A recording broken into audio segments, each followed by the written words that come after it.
mesti diakui sih, sosok Jaja kemarin sangat berperan di pertandingan kemarin. Maksudnya khusus untuk tim Madura ya. Dan kita agak sedikit kesulitan juga untuk mengantisipasi bagaimana pergerakan Jaja itu. Pokoknya mah well. Jadi kalau bisa ditanya nanti pemain depan gitu nanya ke belakang, kumaha barudak? Jawabannya well gitu. Jadi backnya semua berempat well gitu. Serius, kalau Pep Guardiola di kemarin jadi pelatihnya Persib lawan Madura, wah udah overthinking pasti. Nah, bisa-bisanya. Nah. Welcome back again to Persib Podcast. Assalamualaikum warahmatullahi wabarakatuh. Sampurasun bobotoh Persib sa-alam dunia. Ketemu lagi barengan sama Ninit Kaluna di Persib Podcast. Saya nggak akan tanya kumaha damang sadayana karena pasti semuanya ini baik-baik saja setelah hasil yang sangat meyakinkan di final leg pertama kemarin. Persib berhasil mengalahkan Madura United dengan skor 3-0. Yeay. Alhamdulillah banget. Jadi yang memang kita harapkan kemenangan itu sudah digenggam, tinggal nanti bagaimana memastikan gelar juara di final leg kedua yang bakalan digelar di Madura. Nah, untuk episode kali ini seperti biasa, saya juga tidak mungkin sendiri karena Persib juga kan berjalan tidak sendiri. Selalu ada bobotoh di belakangnya. Nah, kalau saya, ini ada teman-teman saya di samping. Ini adalah para narasumber kesayangan bobotoh. Yang pertama, ini dia Kang Aun Rahman. Dan yang paling ujung, ini berganti formasi sedikit, ada Kang Jenal Arif Aabo.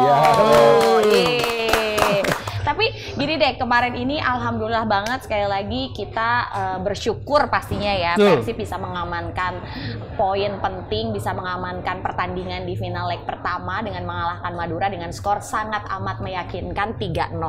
Kalau kita lihat pertandingan kemarin secara keseluruhan, menurut Aabo gimana?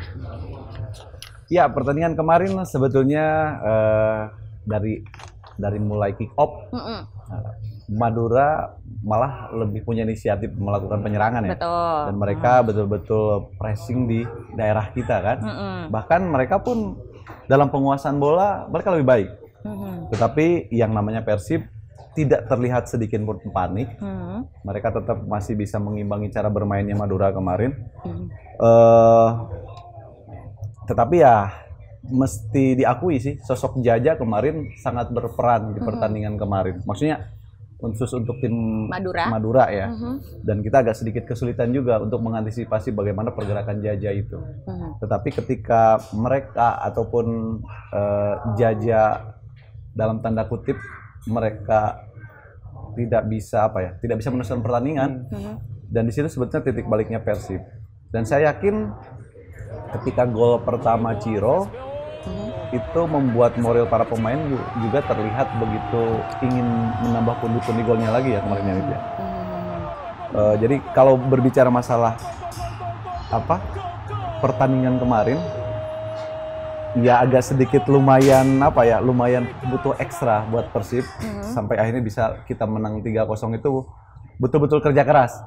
Beda halnya ketika melawan Bali sudah terlihat dari 15 menit pertama, oh ini tinggal hanya menunggu waktu. Tetapi kemarin betul-betul sangat diporsir, strategi juga betul-betul harus dikerahkan kembali ya. Dan Madura betul-betul low blocknya itu sangat baik kemarin dan kita sedikit kesulitan. Mungkin sementara itu dulu ya Kang Aun ya, kalau menurut saya.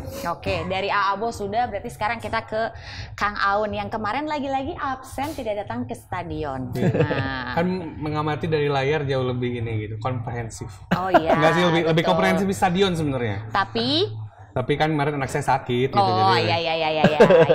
Penyebab saya batuk karena anak saya juga batuk kata teman-teman. Oh gitu ya. Oke, nah biarpun tidak datang ke stadion tapi menyaksikan pertandingan pasti dari awal sampai akhir. Komentarnya tentang pertandingan kemarin, Kang Aun. Kayaknya saya terus juga 27.000 bobotoh yang nonton di Jalakarupat dan jutaan orang yang nonton ya bobotoh yang nonton di televisi. Perasaannya sama lah di babak pertama ya. Abu kayak kok gak bisa golin sih, kok berat pisan sih gitu. Kita semua mikirin itu gitu. Kayak kok gak bisa tembus dan kayaknya berat banget. Karena kan memang ya betul kita juga udah bahas di episode sebelumnya dan juga secara hipotesa awal kan memang Persib ada di atasnya Madura, di atas kertas gitu. Tapi kan final tuh selalu sulit lah pertandingannya, mau gimana juga. apalagi Madura kita bahas juga sebelumnya kalau mereka nothing tulus, mainnya lebih lepas. Wajar kita jadinya jadi istilahnya jadi kita yang berat lah gitu. Kerasa banget terutama di babak pertama, apalagi ternyata kan kita juga kedapatan Mark Locke nggak bisa main. Akhirnya skemanya berubah dan lain-lain, berat lah, lumayan berat. Tapi ya lagi-lagi sepakat sama Abo. Di pertandingan kemarin justru ditunjukkan ya sepak bola era sekarang gitu. Kalau antara nguasain bola dengan nguasain pertandingan itu adalah hal yang berbeda. Jadinya dan itu yang terjadi sama Persib. Persib penguasaan bolanya nggak terlalu dominan. Betul. Jumlah tembakan total ya nggak banyak juga, tapi gol lebih banyak. Jumlah tembakan tepat sasaran, shot on goalnya lebih banyak juga. Ya nunjukin memang kalau udah di fase-fase ini mah ya udah di level gimana menyelesaikan pekerjaan aja. Dan saya ngerasa apa yang dirasakan sama Bobotoh di stadion, Bobotoh yang nggak datang ke stadion, kebahagiaannya juga pasti sama semua lah, karena bisa tunai tugas dengan sangat baik gitu di leg pertama kemarin. Iya, benar banget, tunai tugas dengan nilai yang sangat sempurna. Betul sekali. Walaupun memang tadi sempat dibahas sama Aabo, Kang Aun, kita susah banget kan di awal gitu ya, babak pertama itu kayak semuanya tuh gemes kan, lebih ke gemes karena wah iya hese-hese teuing sih gitu kan ya. Mark Locke nggak ada, aku di atas sama Mark Locke, dia juga kayak yang gemes sendiri gitu melihat permainannya, karena kan pasti partai final ini benar tidak akan pernah mudah, apapun yang namanya yang pertama itu nggak ada yang mudah ya.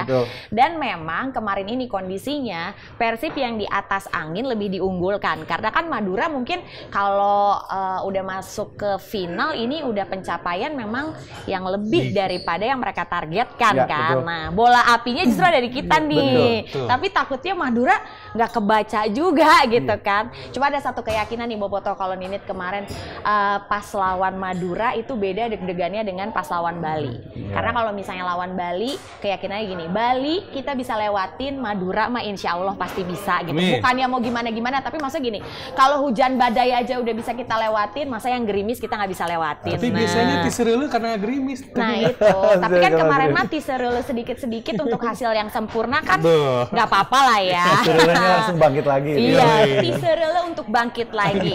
Gol baru tercipta di babak yang kedua, itu juga di menit ke-70-an, di saat kita semua sudah hampir deg-degan, iraha golna. Akhirnya pecah juga telur dari Ciro Alves, memanfaatkan umpannya dari Rahmat Irianto. Nah, kalau dari Kang Aun dulu lah, melihat gimana kemarin permainan dari Ciro dan masuknya Rian, justru ini juga kan biasanya kan dia pemain pengganti ya. Nah, sekarang dia main dari awal, ada juga peran untuk menggantikan seorang Mark Locke mungkin di sana ya. Menurut Kang Aun gimana? Ya, sebenarnya sepak bola kan soal momentum ya, dan momentumnya Persib kemarin di laga lawan Madura ini salah satunya adalah ditarik keluarnya Jaja oleh Madura. Ini kan kemudian jadi situasinya berbeda lah. Yang saya rasain, Rian juga melakukan pekerjaannya dengan sangat baik, karena kan ketika idealnya punya lawan punya playmaker kelasnya di Jaja, tentu harus punya pemain buat nanganin itu, karena Rivera udah istilahnya bagiannya Adado gitu. Makanya Jaja jadi bagiannya Irianto dan ya bisa ditukar-tukar lah. Cuman yang kemarin impresif juga harus diakui keputusannya Coach Bojan Hodak, karena kan sepanjang babak pertama tuh istilahnya macet nih aliran bola. Kerasa banget, mungkin juga Bobotoh yang nonton kayak bolanya dibumbeng ke depan terus, karena memang pertarungan di lini tengahnya ketat banget gitu. Sangat-sangat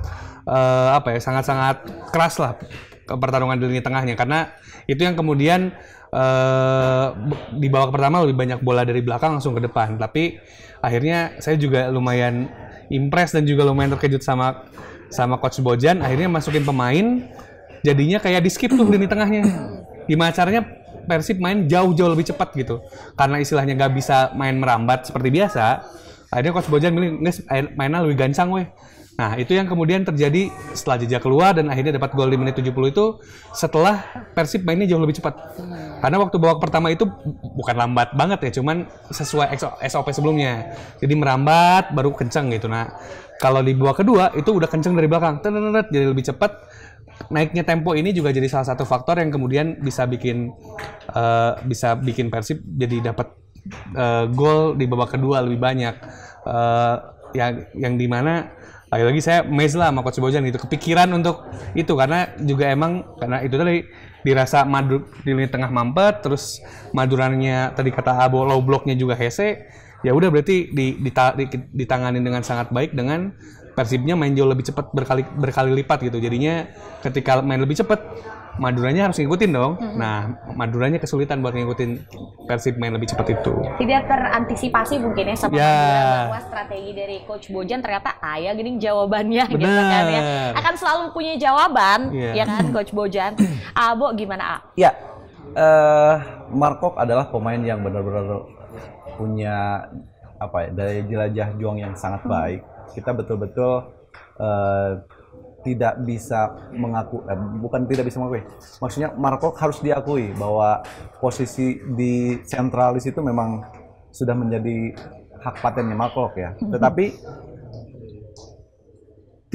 maksudnya ketidakhadirannya Markok pun saya sudah punya keyakinan bahwa Coach Bojan juga tidak kalah strategi lah ya dengan menempatkan Rian di situ, bahwa Rian pun dengan label dia pemain tim nasional dan dia juga cara bertahannya juga sangat baik, dan itu betul-betul strategi yang sebetulnya berjalan sangat bagus juga ya. Ya, tapi kita masuk lagi ke obrolannya tadi kan udah dibahas Ciro di menit-menit 70 itu baru tercipta gol untuk Persib dan mengangkat moral para pemain sampai akhirnya ada gol dari DDS gitu kan ya. Setelah ada pergantian pemain juga kan dari Persib, masuknya Beckham gitu memberikan assist juga dan akhirnya DDS bisa 2 gol. Padahal kalau misalnya kita tarik mundur di pertandingan sebelumnya Beckham itu nggak main loh. Iya kan? Tapi dia ketika bermain kemarin akhirnya bisa memberikan assist untuk gol penting. Sebenarnya kan mungkin kalau gol Ciro membangkitkan moral, tapi 2 golnya DDS itu ngaregregen. Jadi kayak yang menenangkan. Oh iya, karena kalau 1-0 kita ke Madura masih berat ya. 2-0 masih hariwang. Tilu maregreg gitu karena melihat penampilan dari DDS sepanjang pertandingan kemarin sama perannya Beckham sebagai pemain pengganti yang memberikan assist kepada DDS, menurut Aabo gimana sama Kang Aun? Iya, sebetulnya ini ya kunci keberhasilan kemarin Persib terlepas dari Jaja akhirnya nggak bisa meneruskan pertandingan. Kontra strategi yang dilakukan Bojan juga ini cukup menarik ketika para si Jaja ditarik dan mereka memasukkan pemain yang sebetulnya juga masih jauh ya, secara kualitas masih di bawah Jaja. Dan di sini kecerdikannya seorang Bojan ketika memasukkan the lucky player ya, Ejra dan juga sang pembeda. Ya betul. Ketika memang Ejra itu ketika sudah masuk ke lapangan auranya memang selalu berbeda. Kadang-kadang bola dari set piece itu dan kita bisa melihat bagaimana gol ketika melawan Bali juga ya. Melihat penampilan David Da Silva kemarin selama hampir ke menit 80 ya. Belum terlihat bagaimana kontribusinya, tetapi saya yakin seorang striker itu, apalagi ketika sosok Da Silva ini kan striker yang betul-betul komplit ya. Oportunis punnya ada. Ya kan, bagaimana gol sundulannya itu mengingatkan. Ingetin nama siapa coba? Ya, Beckham juga ya sering melakukan hal seperti itu. Dan jadi chemistry yang terbangun sepertinya memang Beckham ini memahami seorang David Da Silva. Kita bisa melihat di beberapa kali pertandingan, kadang-kadang ketika Beckham sudah pegang bola, yang dia cari itu selalu David Da Silva, kalau enggak Ciro Alves. Dan kemarin 2 assist yang dilakukan Beckham itu berhasil, ya kan? Jadi boleh dikatakan masuknya Beckham ini membuat moral para pemain setelah mencetak 1 gol. Setelah mencetak 1 gol, masuknya Beckham ini betul-betul membuat suasana suasana pertandingan itu lebih hidup. Ya, dan dengan akselerasinya, dengan kepercayaan dirinya, bahkan dengan kecepatannya, kecerdasan di atas rata-rata seorang Beckham itu kemarin betul-betul membuat David Da Silva itu cukup 10 menit membuktikan bahwa I am kill striker. Ya, benar-benar the real predator tehnya. Yes, the real predator. Gitu. Ya itu. Memang jadi tadi pergantian 2 pemain yang cukup sukses sih sebetulnya. Yang akhirnya kedua gol itu tercipta ya. Kang Aun? Di akhir pekan kemarin tuh kayaknya jadi momen untuk pemain binaan atau home ground buat bersinar gitu. Di final Piala FA kan yang golin Kobbie Mainoo sama Alejandro Garnacho. Sementara di Persib ya binaannya Persib gitu. Diklat. Our very own Diklat Beckham Putra tuh ya spektakuler banget lah di pertandingan. Saya juga kaget dia masuk langsung bikin impact gitu dan ya tapi ya kalau dipikir-pikir kan dia our star boy kan. Jadi ya emang sesuatu yang kita ekspektasi dia melakukan hal tersebut gitu di laga sebesar itu dan pasti juga banyak yang nggak nyangka Beckham bakal melakukan hal tersebut juga di laga itu gitu. Karena ya final untuk pemain seusia itu baru dimasukin kayaknya lumayan mengejutkan, tapi ya Beckham nunjukin kualitasnya, nunjukin emang talentanya levelnya di mana. Ya, menandakan juga ya apa yang dia ya itu kan dia kalau misalnya kita alhamdulillah juara sebuah cerita yang bagus dari supporter, jadi pemain dan bisa juara kan cerita yang manis banget. Sempat jadi bellboy juga kan? Iya, dia jadi bellboy juga. Zamannya kita masih main. Tuh story banget kalau Etam gitu. Dan tapi selain Etam, kenapa tadi saya bilang juga weekendnya untuk ini ya apa homegrown players, ya Hen juga tampilnya bagus banget. Iya. Kayaknya ini saya jujur. Kita belum ngebahas semua ini. Iya, belum ngebahas semua. Tapi kayaknya pertandingan kemarin adalah man of the match. Salah satu pertandingan terbaik Hen dan juga dia berhak jadi man of the match karena belum pernah saya lihat dia kalau misalnya dia nyakuin penyerang lawan tuh udah sering lah gitu. Cuman ini mah nyakuin penyerang lawan di pertandingan penting gitu. Kayak dan dia kayak nunjukin kelasnya dia sebagai pemain yang beda aja gitu dan salah satu yang bikin saya tepuk tangan di malam itu ya Hen juga karena dia bisa nunjukin kelas dia sebagai pemain level A gitu ya, di sepak bola Indonesia, bisa matiin Malik Resaldi yang lagi hot gitu. Dan ya kelihatan mainnya dewasa gitu. Wah, kayak gak nyangka di mana dia mengalami banyak fase dari waktu 2017 masuk tim terus banyak yang meragukan karena dirasa agak ortodoks sebagai defender gitu. Emang bagus defense-nya di mana attack-nya kurang, cuman mungkin ya kelebihan itu gitu. Dan itu dia tunjukin di laga lawan Madura. Dia melakukan pekerjaannya dengan sangat-sangat baik dan ya jadi weekend yang luar biasa buat Hen, buat Bo, buat Etam. Ya dengan harapan kalau misalnya nanti tanggal 31 juara ya cerita mereka bertiga juga cerita bagaimana soal Persib bisa mengembangkan pembinaan gitu. Itu juga jadi cerita yang bagus banget menurut saya. Cerita yang bagus banget karena memang pemain-pemain binaan Persib karena memang pemain-pemain yang bisa dibilang ini berasal dari Diklat ya. Ini punya peran cukup penting mengantarkan juara Persib di musim ini. Amin. Tadi sudah membahas King Etam, sudah membahas juga Lord Hen. Saya mau tanya tentang Rezaldi sekarang ini. Nah, kemarin juga kalau misalnya kita lihat Bule juga itu bermain baik ya. Baik, disiplin, bahu-membahu sih kalau bisa dibilang gitu ya. Menjaga lini pertahanan dengan rapat juga gitu. Menurut Abo, peran dari seorang Rezaldi di pertandingan kemarin gimana? Dia bermain cukup efektif, dia betul-betul efisien, dia betul-betul kapan memang harus melakukan overlap, kapan juga betul-betul dia harus bertahan. Sejauh ini melihat penampilan Rezaldi ini betul-betul sosok back yang sangat modern. Ya maksudnya kalau Hen sudah tidak butuh validasi lagi ya. Di 2 kali pertandingan betul-betul dia jiwa petarungnya sangat terlihat. Betul-betul bagaimana dia bertahannya juga cukup baik, menyerangnya juga cukup baik. Tetapi Rezaldi ini betul-betul memperlihatkan momentum-momentum yang tepat, kapan dia harus melakukan overlap, kapan dia juga harus bertahan. Sejauh ini 2 wingback yang sudah dimiliki Persib ini sangat-sangat apa ya, sangat-sangat ngaregregen lah ya, ngaregregen buat Ciro dan juga Febri. Karena kan mereka betul-betul dituntut untuk selalu melakukan ikut bantu serangan juga. Ya, bantu serangan dan bisa mensupport David da Silva. Dan ini mudah-mudahan di pertandingan besok dia masih tetap bisa menjaga performnya, sama halnya juga Hen di luar 2 menara kembar kita yang luar biasa sekali memang. Aduh, sulit sekali ditembusnya Twin Tower-nya. Dan ya terlihat kemarin juga si striker nomor 9 itu betul-betul kadang-kadang dia yang menarik keluar untuk memberikan ruang terhadap Rezaldi kan, tetapi itu tidak berhasil karena sudah terbaca memang strateginya seperti itu. Jadi back four yang sudah ada di tim Persib ini. Pokoknya etos kerjanya 100 berapa persen? 110 ya? 110%. Oh, jadi lebih dari 100%, 110%. Pokoknya mah well lah. Well. Jadi kalau misalnya ditanya, nanti pemain depan gitu nanya ke belakang, kumaha barudak? Jawabannya well gitu. Jadi backnya semua berempat well gitu. Dan juga Rezali itu punya kelebihan dari hal crossing ya. Dia betul-betul ketika ada celah sedikit pun, crossingnya memang selalu memanjakan seorang striker. Dan saya masih ingat bagaimana ketika dia pertama bergabung, dia diberikan kesempatan bermain, dia ada kans untuk melakukan crossing, dan gol sama David da Silva.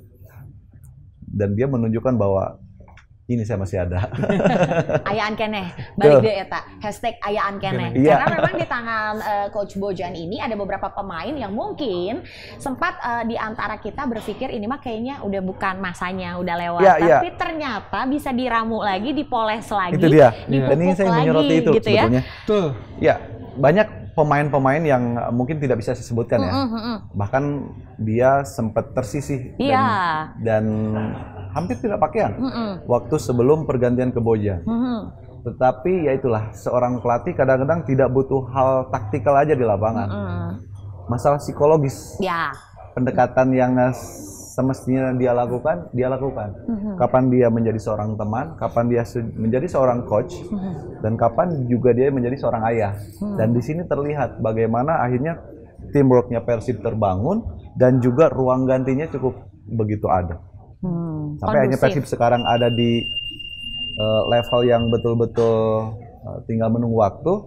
Berarti kan ini kinerja Coach Bojan ini betul-betul saya akui luar biasa. Kalau koki mah ini mah udah kokinya juga bintang 5 kali ya. Nah, itu. Karena kalau berbicara taktikal semuanya hampir rata ya. Semua pelatih juga pasti latihannya punya ininya sendiri lah ya. Striker pasti begini, defender begini latihannya, wingback begini. Tetapi ada hal lain yang mesti ada ruang kosong di para pemain tuh yang mesti bisa diisi oleh baik itu pelatih ataupun asistennya ataupun mungkin temannya juga gitu. Akhirnya si teamworknya itu betul-betul terjaga. Iya, jadi suasananya mungkin kan enak, bukan cuma di dalam lapangan aja, tapi di luar lapangan juga terjalin sebuah sebuah komunikasi yang baik, hubungan yang enak juga gitu ya. Nah, menyoroti tentang Coach Bojan sendiri, memang dalam beberapa tahun terakhir ini juga bukan final pertamanya Coach Bojan kan. Ya. Ini kalau nggak salah keempat ya, Kang Aun ya, benar nggak sih? Keempat. Jadi sebenarnya untuk sebuah partai final buat Coach Bojan kayak ya mungkin udah biasa gitu. Kalau kita lihat di pertandingan kemarin juga, ia menang, tapi euforia dari tim sendiri juga tidak berlebihan kan, di mana Coach Bojan juga berhasil meredam mungkin ya, encan ayaan keneh, hiji deui, baru setelah itu lepaskan gitu. Nah, kalau Kang Aun melihatnya gimana? Ini kan dia pengalaman di Asia Tenggaranya udah lama, jadi dari sebagai pemain asing di Singapura tahun 97, terus jadi pelatih di Malaysia cukup lama dan main mungkin yang pekerjaan paling dia sensasional kan di Kuala Lumpur kan, ketika dengan LFC ketika dengan timnya nggak spektakuler tapi bisa juara Piala FA Malaysia, bisa nyampe ke final Piala AFC. Jadi sebenarnya kalau ngomongin turnamen model turnamen terus ngomongin final, Bojan mah udah hatam lah istilahnya gitu, udah tahu seluk-beluknya, apalagi kalau misalnya 2 leg, terus apa yang harus dilakukan di final leg pertama, apa yang harus dilakukan di leg kedua, gak mesti diajarin mungkin ya bahasanya kali ya, karena dia udah pengalamannya udah banyak, dan juga memang tipe pelatih yang kan ada 2 ya, tipe pelatih yang jago di model liga, yang emang modelnya liga gitu, ada tipe pelatih yang kalau di turnamen phase tuh jago gitu. Nah ini salah satunya Bojan, karena kalau di liga itu kan ya banyak yang bilang liga itu maraton. Nah kalau di tipe liga, pelatih yang bagus di tipe liga itu dia akan ngitung tuh gimana lawan tim A dia bakal gini, lawan tim B dia bakal gini. Kalau misalnya tim pelatih yang jago di model turnamen menunjukkan kalau dia problem solvingnya cepat banget. Ketika ngelihat masalah tuh langsung harus gini, dan saya lihat Bojan tuh tipe-tipe yang kayak gitu. Ini berarti tipe-tipe yang sama kayak Carlo Ancelotti, sama juga kayak Jose Mourinho. Jadi tahu kalau jadi bukan berarti gak dipikirin, cuman dia bukan berarti gak nyiapin, cuman ketika apa yang dia rencanakan, apa yang Bojan plan udah di awal gitu, oh kita harus mainnya gini. Tapi ketika misalnya mampet, gak lama tuh, gak overthinking, wah nah gitu. Kalau Pep Guardiola kemungkinan overthinking kalau kayak gitu. Serius, kalau Pep Guardiola di kemarin jadi pelatihnya Persib lawan Madura, wah udah overthinking pasti. Nah, bisa-bisanya. Nah, kalau Bojan tuh langsung oh berarti main harus lebih cepat tadi yang saya bilang, main harus lebih ngalir bolanya gitu. Itu juga banyak keputusan taktikal yang patut dipuji lah di laga kemarin lawan Madura gitu. Karena memang jadi yang tadi dibahas di awal selalu punya jawaban ya. Kalau misalnya rencananya A tapi ternyata yang A-nya mampet, nggak cuman ke B doang, tapi dia bisa balik dari Z kali ya. Z balik lagi ke A gitu. Nah dari Abo gimana ngelihat kiprahnya Coach Bojan gitu ya, dan akhirnya bisa membawa ke final, hasil leg pertama juga oke, menenangkan juga ke para pemain. Untuk Bobotoh juga sebenarnya nenangin loh, karena memang tenang nih masih ada satu lagi gitu. Iya, memang kalau pelatih yang berpengalaman memang seperti itu ya. Apalagi dia sering dihadapkan dengan posisi turnamen yang selalu mempertemukan final seperti itu. Ini sepertinya bukan barang baru buat dia ya. Walaupun secara di atas kertas sebetulnya hanya faktor 1% yang mungkin bisa menggagalkan Persib ya. 99% ini hanya tinggal menunggu waktu. Tetapi euforia tersebut tidak lantas juga Coach Bojan jadi heboh juga jadi gitu. Ikut di situ. Karena seorang leader itu memang harus seperti itu kan.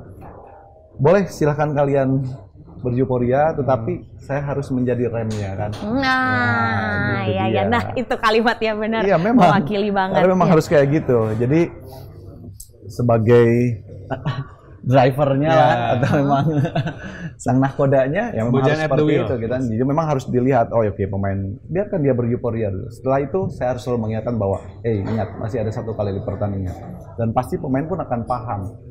Gitu. Jadi dan saya nggak terlalu ketika dia melakukan itu udah tahu bahwa ini memang pelatih yang betul-betul berkualitas. Kerjaannya belum beres. Berbicara masalah psikologis lah ya. Psikologis pasti dia udah langsung lihat, kalian udah menang kok. Tapi psikologis kalian harus tetap ada satu kali lagi.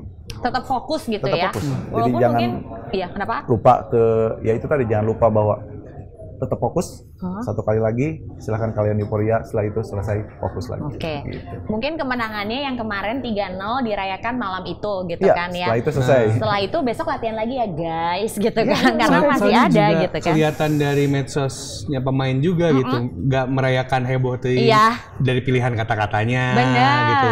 Rata-rata kan kata-katanya masih ada satu kali lagi, dan itu berarti nunjukin juga. Ya berarti setelah pertandingan Coach Bojan tuh bilang itu masih ada satu kali lagi loh gitu, dan ya nggak ada perayaan yang berlebihan lah di medsos kan menunjukkan diri kita juga ya, dan itu juga terbukti dari medsos para pemain. Saya nggak ngelihat yang heboh banget juga gitu. Pada semua sepakat dan juga satu langkah gitu kalau ya masih ada satu pertandingan lagi di Madura. Oh jadi tadi yang menariknya adalah medsos itu menunjukkan diri kita ya?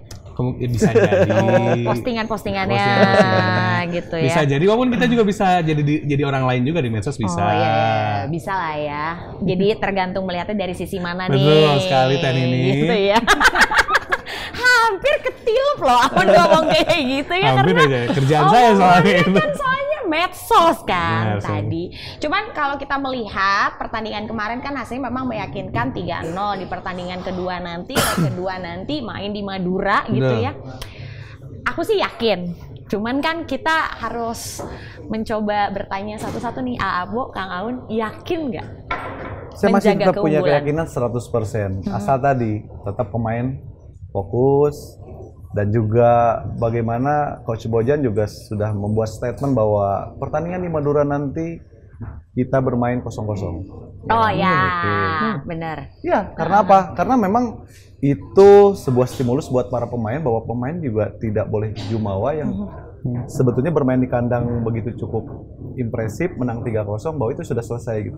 Anggap aja pertandingan ke Madura itu kita bermain 0-0 lagi, seolah-olah kita away lagi. Itu kan bagian dari strategi seorang pelatih kan. Walaupun saya bukan seorang pelatih, tetapi kita berbicaranya masalah psikologisnya. Setelah itu one day silahkan kalian mau pesta pun setelah pertandingan lawan Madura, dan hasilnya apa yang menjadi cita-cita para pemain, staf pelatih dan juga Bobotoh sudah tercapai, yaitu tadi Coach Bojan.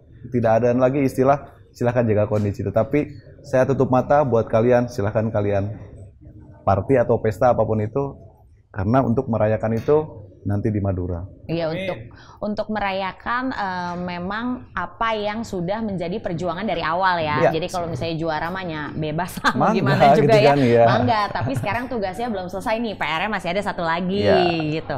Dari Kang Aun? Yakin, tapi benar kata Tehni tadi, the job is not done gitu ya. Gak ada yang bisa ya kalau merayakan kemenangan 3-0 kemarin mah ya udah gitu. Tapi hari ini ya beda lagi, dan pertandingan lawan Madura besok tuh ya beda lagi ya emang beda lagi. Dan itu adalah cara terbaik untuk menghadapi final 2 leg kayak gini. Kalau misalnya ngitung gitu, kemarin udah ngomong 3 gol, kan bakal santai jadinya. Iya.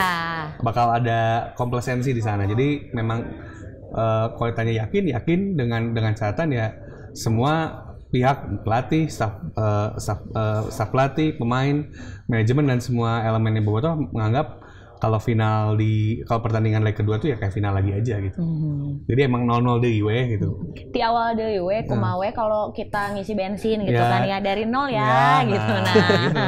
Ya, jadi dari pertandingan kemarin ya udah selesai, tapi nanti kita ke Madura itu mulai lagi dari 0-0 supaya motivasinya juga mungkin tetap sama ya. Jangan turun lagi ke bawah karena kita udah 3-0 gitu kemarin, nggak bisa kayak gitu juga. Jadi tetap berjuang sampai dengan titik darah penghabisan untuk gelar juara musim ini, begitu? Amin. Nah, sebelum kita pamit, saya penasaran aja sih sama Kang Aun sama Abo, kalau misalnya disuruh milih nih, ini tanpa mengecilkan arti dari pemain yang bermain kemarin, kalau disuruh milih man of the match di pertandingan kemarin, kan tadi udah kesebut emang hand-hand ya. Nah, kalau suruh milih satu, itu siapa? Apakah tetap pilihannya hand-hand atau ada nama lain? Aun? Aun lah. Kalau saya sih, emang laki-laki kadang-kadang suka susah ya suruh milih. Mesti langsung aja, strike the point aja. Kalau saya sih melihat sosok Nick ya. Nick kemarin di beberapa kali pertandingan begitu lawan sebelum lawan Bali juga saya selalu memperhatikan permainan dia. Dia betul-betul kadang pinter sekali memprovokasi lawan, ya kan? Dan dia juga sebenarnya tidak terpancing. Tetapi etos kerjanya selama ini yang dia perlihatkan, dia sosok center back yang sangat modern. Di pertandingan kemarin sebetulnya dia berhasil mengunci baik Rezaldi ataupun si nomor 9 itu. Yang penyerang asing ya? Yang striker bentar. itu. Penasaran ya? Iya, betul. Tetapi ya yang menjadi pusat perhatian kemarin kan Malik Rezaldi ya. Iya. Betul kan? Malik Rezaldi kan? Malik Rezaldi, Dan dia sering, ya itu tadi, running behind itu yang paling bahaya. Dan kemarin juga sempat terjadi, tetapi Nick sudah mengantisipasi itu. Makanya kalau berbicara siapa man of the match kemarin, kalau yang pertama saya akan memilih Nick Koifer itu. Oke, Nick ya berarti ya. Dan tadi pemain Madura yang kita mencari-cari siapa ini 94 ya, Dalberto. Nah, itu ya yang asing kan ya? Iya. Oke. Abo sudah mengunci nama man of the match pertandingan kemarin. Menurut Abo adalah Nick Kuipers. Kalau menurut Kang Aun? Kalau saya sih ngerasa kalau man of the match ini pemain masih Henen ya, karena ini kan perjalanan panjangnya buat hand juga gitu. Sempat dipinjemin ke tim lain, ada pemain lain yang ngisi posisi hand, terus hand-handnya balik lagi. Itu kan juga perjalanan panjang, dan saya ngerasa final kemarin tuh ya game of his life juga buat hand gitu. Jadi dan dia nunjukin banyak hal juga di laga tersebut. Makanya saya ngerasa dia deserve lah buat man of the match hand ya, berarti 2 dan 12. Ya, pas kan? Ini tidak mengecilkan peran pemain lain. Iya, kayak yang tadi dibahas yang lain. Tapi kalau misalnya disuruh milih gitu satu nama, berarti keluarnya adalah Nick dan juga hand. Oke, kalau begitu Bobotoh, kita harus pamit dulu dari Persib Podcast kali ini. Terima kasih banyak Abo, terima kasih Kang Aun ulasan-ulasannya untuk pertandingan kemarin di final leg pertama yang alhamdulillah bisa diselesaikan dengan baik oleh Persib Bandung. Hasilnya juga meyakinkan. Kita berdoa untuk kemenangan di leg yang kedua pastinya ya. Amin. Nanti kita juga akan ngobrol-ngobrol lagi di episode berikutnya bagaimana persiapan untuk menghadapi final leg kedua. Sebelum ini pamit, ini juga mau ngucapin terima kasih banyak pastinya untuk para Bobotoh yang kemarin sudah hadir langsung ke Stadion Sijalak Harupat Kabupaten Bandung, ataupun memang yang menyaksikan di rumah di rumah, yang penting kan doanya sampai ke para pemain. Jadi hatur nuhun juga bobotoh yang mendoakan dari manapun, ini tetap dukung Persib, tapi ingat tetap jaga juga keamanan dan ketertiban, supaya kalau sayang sama Persib harus sayang sama Bandungnya juga. Nah itu ya, akhir kata saya Didit Kaluna pamit bersama dengan para narasumber, Kang Aun Rahman, R-nya 2 kalau di Twitter, Instagram R-nya 1 aja. Abo belum dipromoin deh dari kemarin, IG-nya apa? Zainal Arif 96. Oh, Zainal Arif 96. Kalau gitu, sekali lagi hatur nuhun bobotoh yang sudah menyaksikan Persib Podcast. Sampai jumpa di Persib Podcast berikutnya. Hidup Persib. Assalamualaikum warahmatullahi wabarakatuh.